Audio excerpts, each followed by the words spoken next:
Today we are going to discuss the 5 important legal maxims related to Indian Penal Code.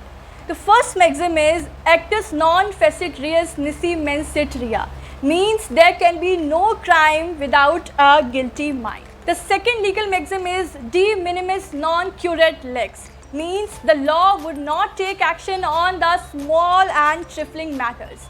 This maxim has been incorporated in section 95.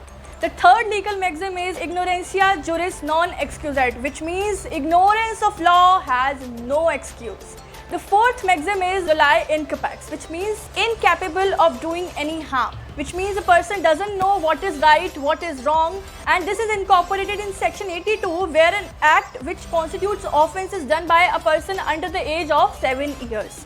And the fifth maxim is necessitas non habeat legem, which means necessity knows no law. And this maxim has been incorporated in section 81 of IPC. I hope this information regarding certain important legal maxims helped you. For more such videos, subscribe the channel now and you can watch all the videos by visiting our channel. Thank you so much for watching. Have a good day. Bye-bye.